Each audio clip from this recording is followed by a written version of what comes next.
तैयारी की जाती है, हॉस्पिटल्स के अंदर कैंप बनाने की कोशिश की जाती है। किस लिए? ताकि अगर ऐसा कोई मामला हो तो आवाम को बचाया जा सके। मेडिकल कैंप्स हों, राशन के कैंप्स हों।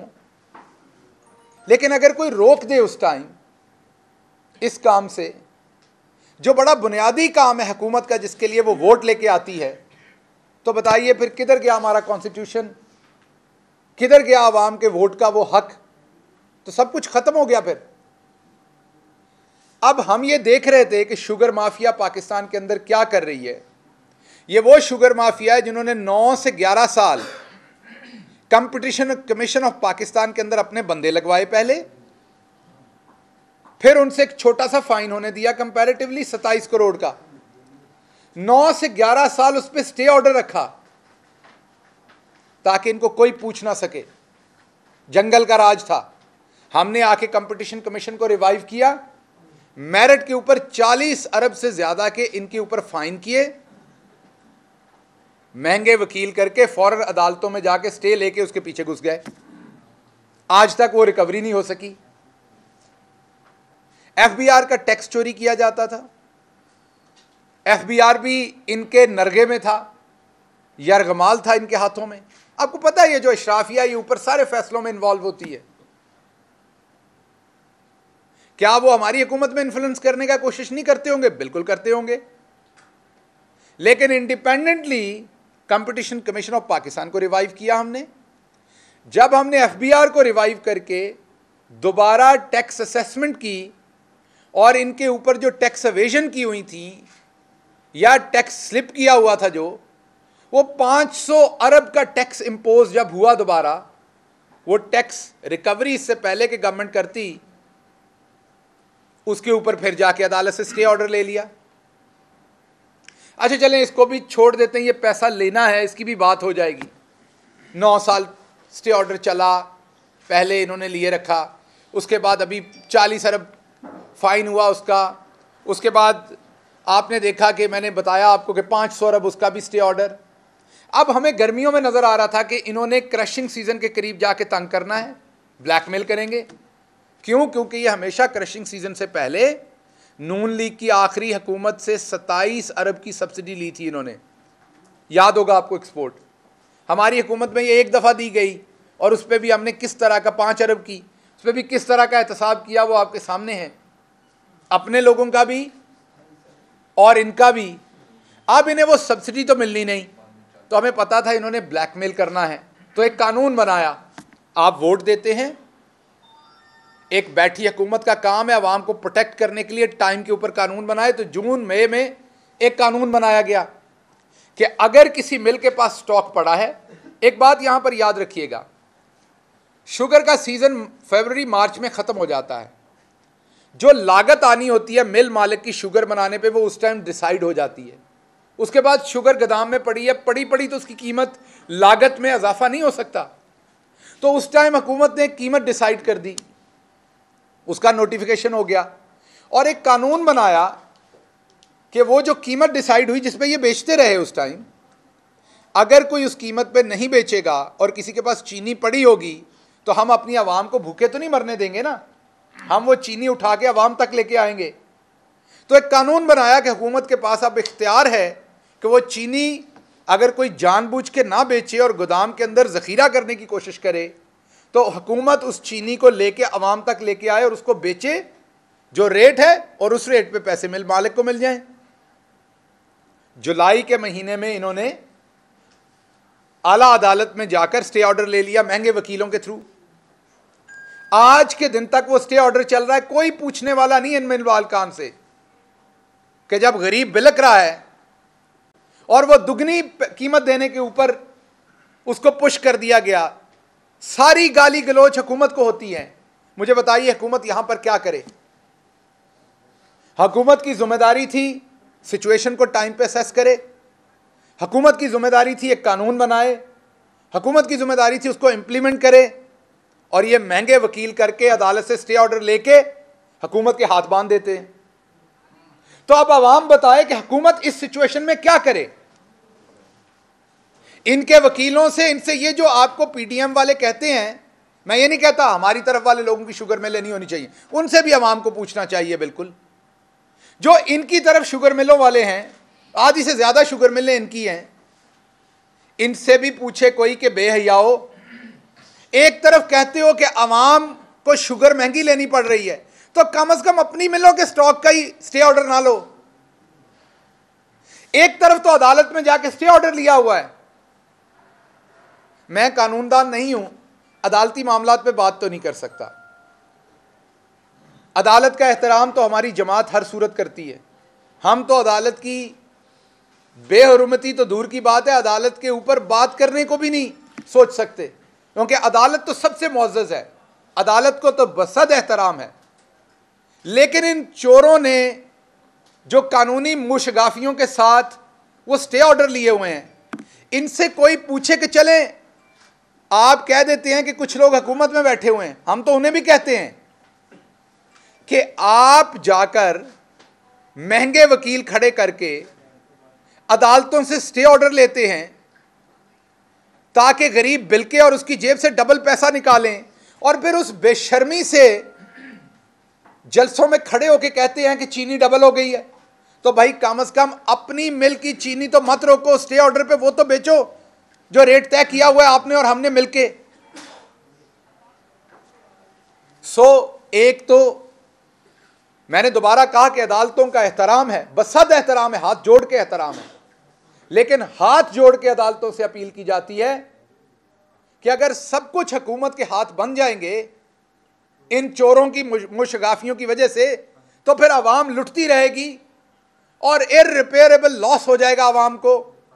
जिस गरीब की जेब से आज जिसे 90 रुपए में 85 रुपए में चीनी मिलनी चाहिए, उसको अगर 120, 110, 130 पे लेनी पड़ रही है, तो बताइए उसका मदावा कौन करेगा?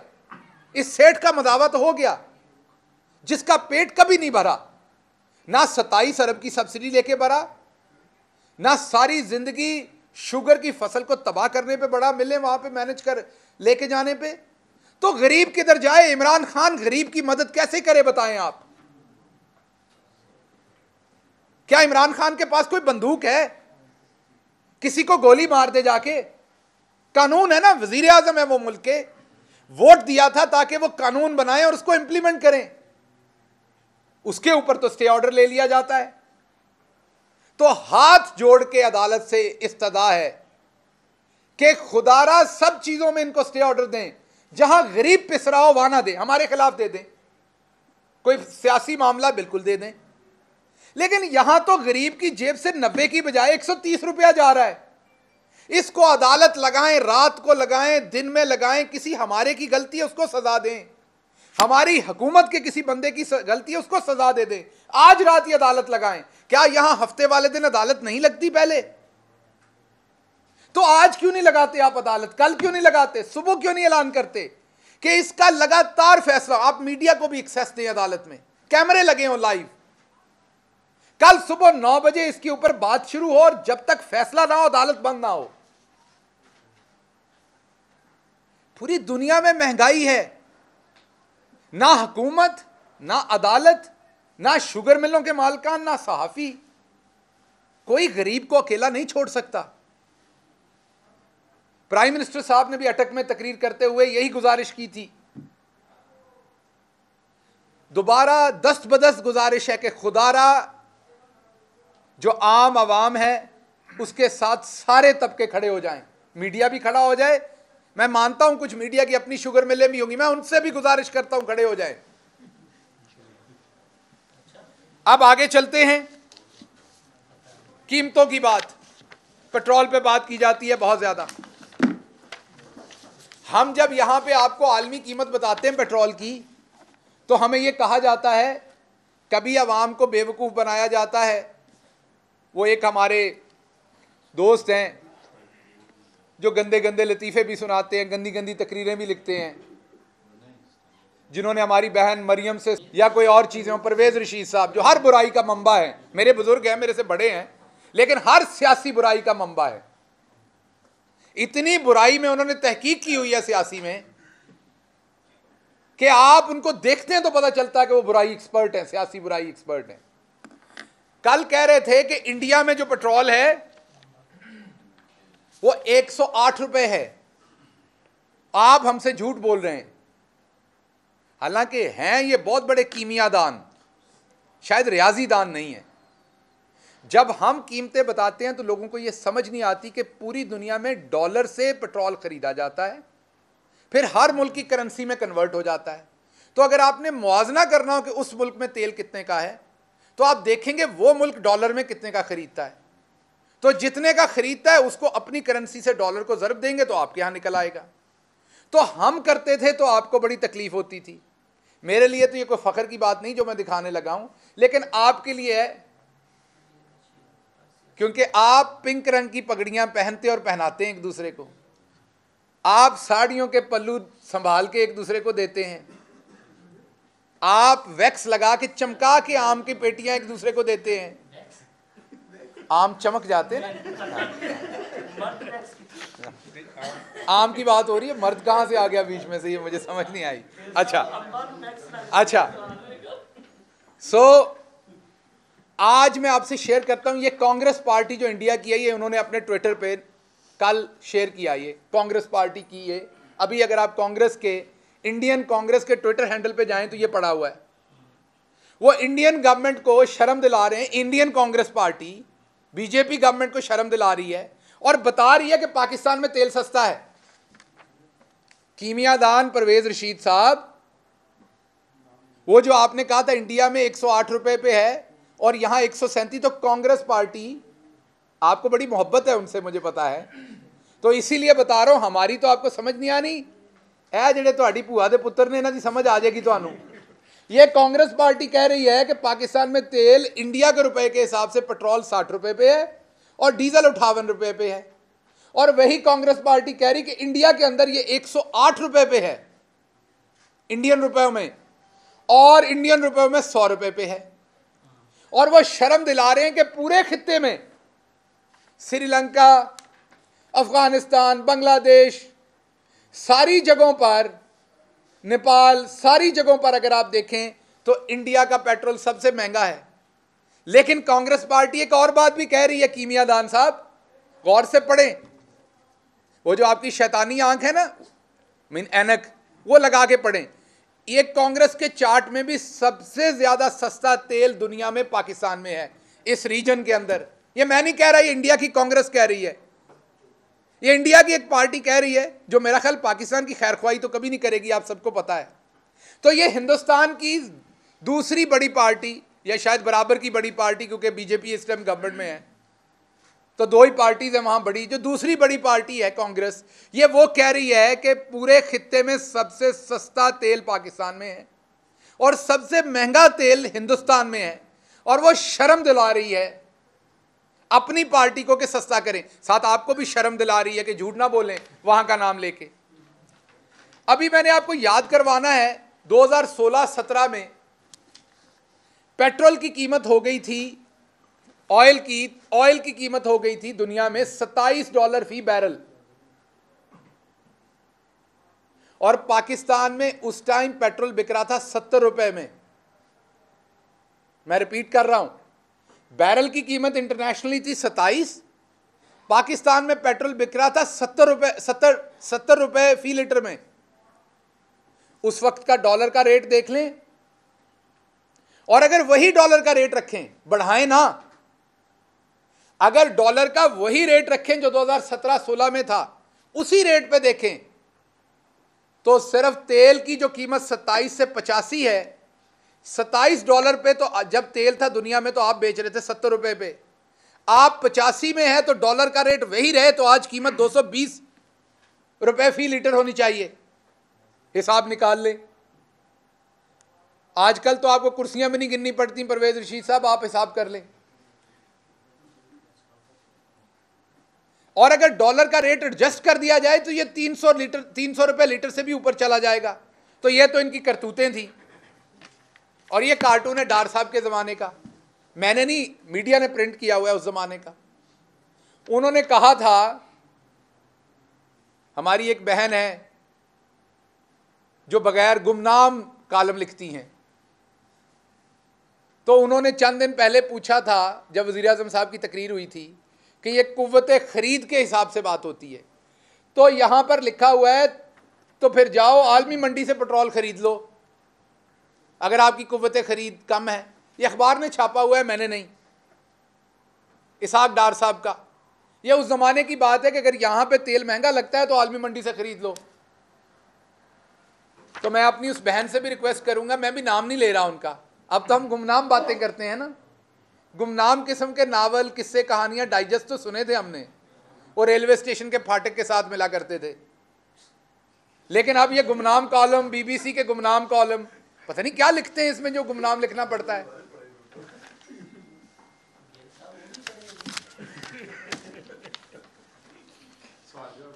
नहीं सर, ये मैं बता दूं, ये जी जर्मनी की बात हो रही है, यूरोप का अमीर तरीन मुल्क, मैं नहीं कह रहा, दोबारा एक आज़ाद सहाफ़ी कह रहा है कि जर्मनी के अंदर 50 साल की जो है वो प्रोड्यूसर प्राइस इन्फ्लेशन जो है ना 50 साल में सबसे हाई है।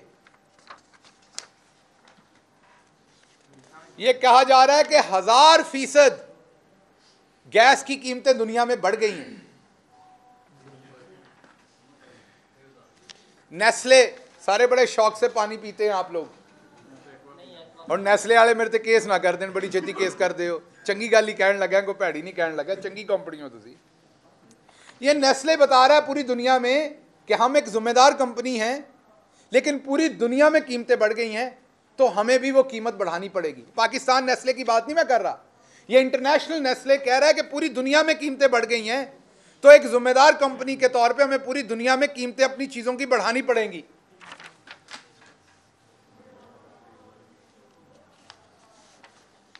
ये सीटीवी न्यूज कह रहा है कि यूनाइटेड नेशन कह रहा है कि पूरी दुनिया इस टाइम खुराक, जो खाने पीने की चीजें हैं, उसकी हाईएस्ट जो प्राइसेस हैं उसकी जद में है। ये एक जरीदा है मार्केट वॉच, अमेरिका का बहुत मशहूर, वो कह रहा है कि 30 साल की हाईएस्ट इन्फ्लेशन है अमेरिका के अंदर, 30 साल की हाईएस्ट इन्फ्लेशन है अमेरिका के अंदर। ये मार्केट वॉच जो जरीदा है अमेरिका का वो कह रहा है।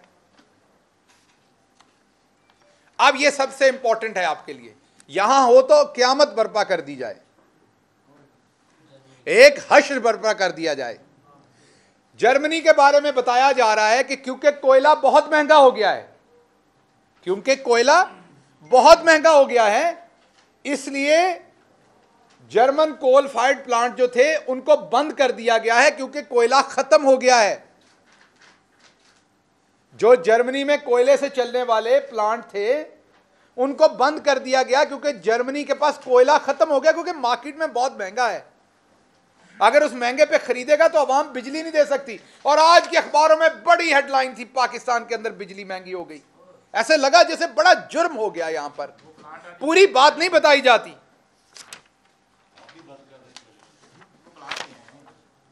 ये वो खबर थी जो मेरे और आपके सबके फेवरेट चैनल जियो ने दी थी, मेरे तो कुछ ज्यादा ही फेवरेट हैं वो, कि $27 से खाम तेल की कीमत कम हो गई। चेक कर लें, क्या उस टाइम पाकिस्तान में 70 रुपए में मिल रहा था कि नहीं। 27 और $85 का जरा फर्क देखें, जो आज $85 है तो 70 रुपए वाला आज 220 रुपए में होना चाहिए।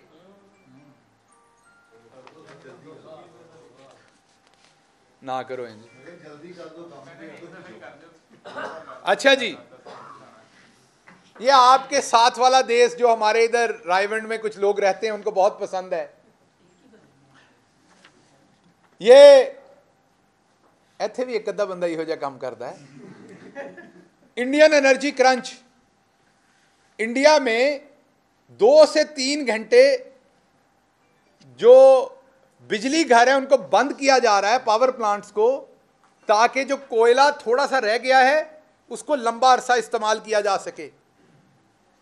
ये दोबारा मैं खबर आपको इंटरनेशनल बता रहा हूं। ये खबर है जी कि कनाडा की 2003 के बाद हाईएस्ट इन्फ्लेशन इस टाइम चल रही है। 2003 के बाद हाईएस्ट इन्फ्लेशन कनाडा में चल रही है।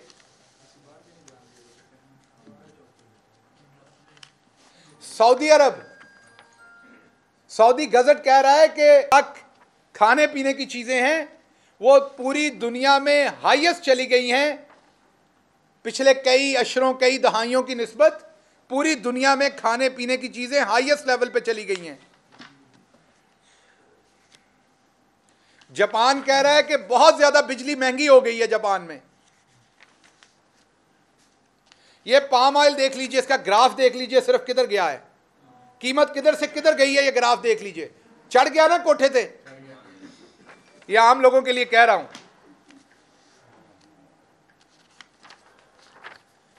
अच्छा, अब आप कहेंगे पाम ऑयल ना खाएं, कई लोग कह देंगे शौक से कि जी पाम ऑयल ना खाओ, कुछ और खा लो। और भाई सारे तेल ही बढ़ गए। गरीब आदमी जिस तेल को उठाएगा, वो कोकोनट ऑयल, सोयाबीन ऑयल, कोई तेल को हाथ डालेगा, पूरी दुनिया के अंदर ग्राफ देख लें किधर गए।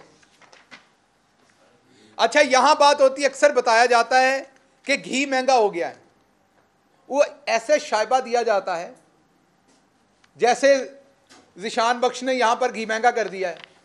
ये इंडिया के नंबर्स हैं कि ज़िशान जो है ना, वो घी से लिखता है खबरें कि घी महंगा हो गया है। ये जरा खबरें देखें। इंडिया में जो 430 रुपए का घी था सितंबर 2020 में, जो 430 रुपए के घी की पैकिंग थी, वो आज 729 रुपए की इंडियन रुपयों में है। 420 से अब 420 पे फिर नून लीग वाले ना क्रिटिसिज्म करना शुरू कर देंगे, जान की फिगर दी है, ये मैंने नहीं दी, इंडिया वालों ने लिखी हुई है। फिर 420 पे आपने आ जाना। अच्छा 430 है, चले माजरत, ओ मेरा ख्याल नून लीग की वजह से मुझे 420 आ गया। तो ये 430 से 729 इंडियन रुपीस में चली गई, ऑलमोस्ट आपके सामने डबल के करीब।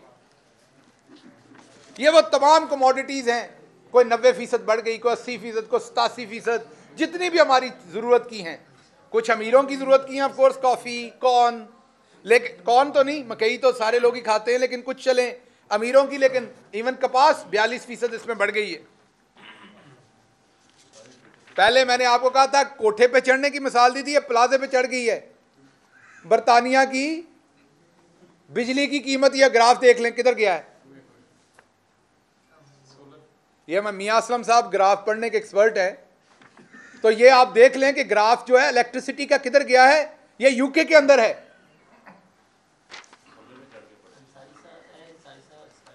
जर्मनी का मैं पहले कनाडा का बता चुका हूं। अब जर्मनी 28 साल की इन्फ्लेशन जो है वो हाईएस्ट है जर्मनी में इस टाइम। अब तो खैर 85 से भी ऊपर चला गया, लेकिन ये 1-2 दिन पहले की कीमत थी $85 क्रूड ऑयल की। तो ये है हालात पूरी दुनिया के अंदर। आपको ये बताना चाहते हैं, आपकी हुकूमत अवेयर है, पूरी कोशिश कर रही है। इमरान खान हर सूरत अपने गरीब को प्रोटेक्ट करना चाहता है, लेकिन शुगर हो या दूसरी चीजें जिस पे हम कार्रवाई करना चाहते हैं, उस कानून के तहत जो वोट दे के अवाम ने हमें हक दिया है, तो स्टे ऑर्डर लेके उसके पीछे चुप जाया जाता है। और आखिरी बात सिर्फ कर दूं कि हमारे लिए भी आसान है कई चीजें करना। जब हमें नून लीग ने हुकूमत दी थी तो कोई $9.25 अरब के रिजर्व थे। अब हमें भी एक काम करना चाहिए, अगर मुल्क का दर्द ना हो तो इधर से कवाली लेनी चाहिए, वो खान साहब के दफ्तर में लगाएं। लगियां ने मौजा और लाई रखी सोने, और जो $20 अरब के दुगने फॉरेन रिजर्व इस टाइम हमारे पास पड़े हैं, वो उठा के सागदार की तरह उड़ाने शुरू कर दें। कोई $1 अरब डाल के वो तो डॉलर कर लें 20-25 रुपए नीचे, और बाकी पैसा जो है वो सब्सिडियों में दें, और अपना जो आखिरी 1.5 साल है वो ऐसा गुजारें कि जैसे शदाद की जन्नत बना दें यहां पर, जो ये बनाते रहे पहले जाली तरीके से। और जब अगली हुकूमत आए हमारी या किसी और की, तो पाकिस्तान को फिर माशी तौर पे लूला लंगड़ा और मफलूज बना दें। बहुत आसान है इमरान खान के लिए, हमारे लिए, कि आपकी तनकीद ना सुने, जो करतूत इन्होंने की थी उससे आधी करतूत भी करें, तो आज आपको हर तरफ ये जो इफेक्ट है वो कम होता नजर आएगा। लेकिन उससे होगा क्या, मुल्क दियां फिर चूड़ा हिल जाएंगियां। आप $20 अरब के आज आपके पास हाईएस्ट रिजर्व हैं, ये $9.25 अरब पे छोड़ के गए थे। 1 महीना चल सकता था आपका मुल्क। हम तनकीद ले ले, इस टाइम आपकी कड़वी कसरी बात सुन लेंगे, क्योंकि आप हमारे हैं। हमारा ज़मीर इसलिए मुतमईन है कि पूरी कोशिश कर रहे हैं जो हो सकता है, लेकिन इनकी तरह मुल्क से माशी गद्दारी नहीं करेंगे, वो फैसले नहीं करेंगे जो आने वाली कौमों ने करने हैं।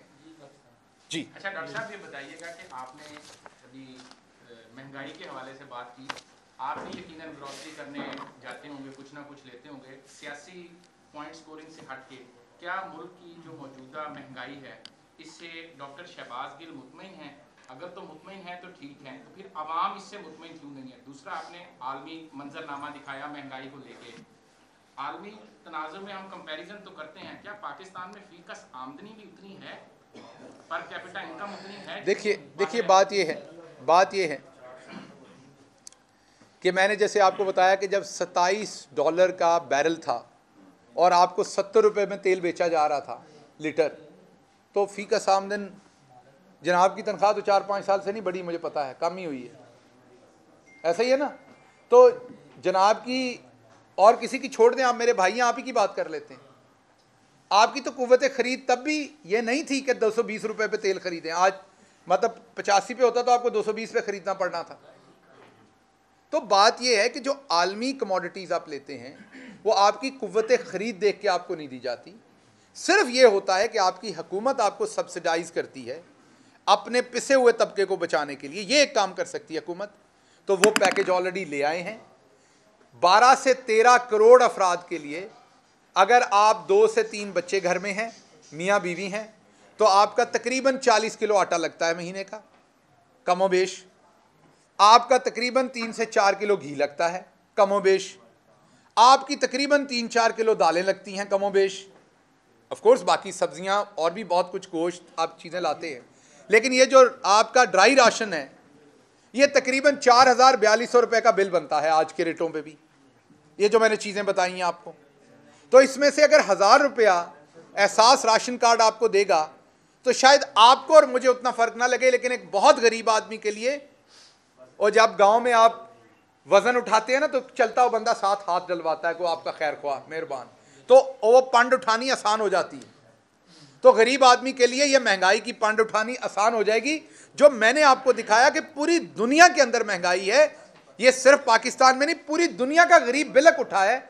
लेकिन अल्लाह का शुक्र है, मैंने आपको इंडिया के नंबर्स भी दिखाए कि आज बाहर की दुनिया, वो कोविड हो, वो पेट्रोल हो, वो कोई चीज़ हो, पाकिस्तान की मिसाल दे रहा है। भले गरीब के साथ खड़े होने की बात हो, वो पाकिस्तान की मिसाल दे रहा है। मुझे लगा वो ये था कि इस मुल्क में माफिया तो है, लेकिन माफिया की जो सरपरस्त है वो अदलिया है। तो हुकूमत एक काम क्यों नहीं करती कि इनकी तनख्वाहें आम मजदूर के बराबर कर दे, ताकि इन्हें एहसास हो। किनकी? जिनकी बात कर रहे हैं ना, जिनसे किनकी? अदलिया। अदलिया की तनख्वाहें हुकूमत किसके करीब बराबर कर दे? के बराबर कर दे, फिर स्टे खत्म हो जाएंगे।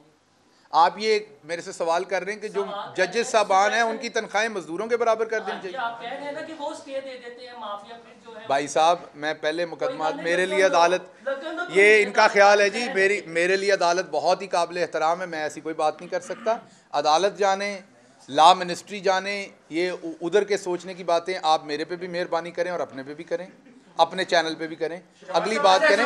ये आपका और मेरा डिस्कस करने का पॉइंट ये बताइएगा, दिसंबर में ऐप आई काड़ा है यार, सुन लो। दिसंबर में पीडीएम जो है लॉन्ग मार्च करने जा रही है, आप उसको मेहमान नवाजी करेंगे या फोर्स का इस्तेमाल करेंगे, इस्लामाबाद आने देंगे, क्या करेंगे ये बताइए। देखिए जी इसी रिलेटेड क्वेश्चन है कि 2.5 हफ्ते हो गए तकरीबन तहरीक लद्दाख में एक छोटा सा जत्था है जिन्होंने हुकूमत को आगे लगाए रखा, वो बिलाखिर गवर्नमेंट उस तहरीक लद्दाख के सामने लीड गई, और अब जब पीडीएम ने ऐलान कर दिया जिनके साथ एक बड़ी जमातें उनके साथ मौजूद है, अवाम की बड़ी तादाद उनके साथ मौजूद है, इस हिसाब से तो हमें ये अंदाजा लगा लेना चाहिए कि जो अपोजिशन कह रही है कि हुकूमत के लिए 2023 का सूरज देखना बड़ा मुश्किल है, तो ये वाकई सच, इसको सच समझना चाहिए। देखिए, दो बातें। पहले तो आपने जो सवाल किया, आपका सवाल ये है कि क्या हम ताकत का इस्तेमाल करेंगे। हमारी हुकूमत ताकत के इस्तेमाल पे बिलीव नहीं करती, लेकिन एट द सेम टाइम हमें ये पता है कि ये बहुत दफ़ा पहले भी कोशिश कर चुके हैं अवाम को गुमराह करने की, और इस चीज़ के आप भी गवाह हैं कि जिस बुरे तरीके से अवाम ने इनको रिजेक्ट किया, शायद ही पाकिस्तान की तारीख में किसी अपोजिशन को किया हो। तो ये अभी भी रिजेक्ट होने वाले हैं। क्यों? अगर हम इस जिम्मेदारी से रिस्पॉन्स ना करें तो अवाम हमसे भी उसी तरीके से सलूक करेंगे जो पिछले हुक्मरानों से करते थे। ये क्यों आपके सामने सब कुछ रखा है, क्यों प्राइम मिनिस्टर साहब ने परसों अपनी तकरीर में जिक्र किया है, क्यों हमने ये लॉ बनाया था, क्यों मिलें पहले चलाई, क्यों अपनी पार्टी के लोगों पे भी कार्रवाई की, क्यों दुश्मनियां मोल ली इमरान खान ने, क्यों इमरान खान सारी माफिया के खिलाफ अकेला खड़ा हो गया? क्योंकि इमरान खान ये समझते हैं कि वो आम आवाम, गरीब आवाम को प्रोटेक्ट करने के लिए वज़ीर आज़म बने हैं, इसीलिए उन्होंने ये सियासत की थी। वो माफिया के साथ नहीं खड़े हो रहे, माफिया के खिलाफ खड़े हो रहे, जिसका उन्हें खमियाजा भी भुगतना पड़ता है। कभी आप कहते हैं हुकूमत इधर गई, कभी उधर गई, ये ग्रुप इधर बन गया, वो ग्रुप उधर बन गया। अगर इमरान खान भी साथ मिल के खेलें तो आपको पता है कि अपनी पार्टी में तो ग्रुप बनना दूर की बात है, दूसरी पार्टी वाले भी जौक दर जौक आ रहे हों। तो मसला ही एक है। कोई कहता है 2022 का सूरज नहीं देखना, कोई कहता है 2023 का सूरज नहीं देखना। मैं सिर्फ इतनी गुजारिश करूंगा कि किसने कौन सा सूरज देखना है ये मेरे रब को पता है। तौबा नाउज़ बिल्लाह, रब बनने की कोशिश ना करें, उसके फैसले हैं। कुल्लू नफ्सिन ज़ायक़तुल मौत, हम सब ने जाना है। इस हुकूमत ने भी एक दिन अपनी मुद्दत पूरी करके जाना है। आप मोअज़्ज़ज़ जजेस पे बहुत ज़्यादा फोकस है मेरे भाई, वो भी हमारी तरह इंसान है, हमने भी जाना है, उन्होंने भी जाना है। तो आप इतना फोकस ना करें, हमने वहाँ से इंसाफ लेना है, आपने और हमने सब ने। बात ये है कि जो आपका सवाल है दूसरा हिस्सा, उसका जवाब मेरा ये है कि हुकूमत नहीं चाहती कि कत्लो गारत हो। कोई ग्रुप भी है, कोई पार्टी भी है, हम चाहते हैं बात करें, और स्पेशल ऐसे इश्यूज़ के ऊपर जो पूरी कौम के दिल के करीब है। तो बातचीत होनी चाहिए, कत्लो गारत नहीं होनी चाहिए। हाँ, जिन्होंने मुजाहरा करना है शौक से करें, लेकिन अवाम को पता है कि ये क्या करके गए थे मुल्क के साथ, किधर छोड़ के गए थे। ये 25 से 21 अरब कर गए थे एक्सपोर्ट, और हमने वापस आपके सामने इंशाल्लाह उस एक्सपोर्ट को बढ़ा के अगले साल के आखिर तक आप इसे 30 अरब को क्रॉस करते देखेंगे। बहुत आखिरी सवाल TNT के हवाले से जो जिस तरह से दोस्तों ने सवाल किया, जिस अंदाज से आप लोग ने सरेंडर किया है TNT के सामने कि जो जत्था बना के ले जाए और उसके आप कालादम का तस्वीर हटा देते हैं, तो सन 2000 में मुशर्रफ दौर में जो है वो 61 हो चुकी है उनकी तादाद। इस वक्त जो कालादम तंजीमें हैं, इनमें तहरीक जाफिया भी थी, सहाबा भी, मोहम्मद भी थी, लश्कर जंगी भी। तो क्या ये तंजीमें भी जत्थे लेकर जाए तो आप एक 2016 में सुप्रीम कोर्ट जो सारी लिस्ट को रिजेक्ट कर चुकी है। असल में इस मौजू के ऊपर मैं एक्सपर्ट नहीं हूँ। अली मोहम्मद खान साहब एक्सपर्ट हैं इसके ऊपर, नूरुल हक कादरी साहब एक्सपर्ट हैं, वज़ीर दाखिला साहब एक्सपर्ट हैं, और कुछ एक्सपर्टीज़ फवाद चौधरी साहब के पास है। तो मैं एक्सपर्ट नहीं हूँ, इसलिए मैं इसका जवाब नहीं दे सकता। आपका बहुत शुक्रिया।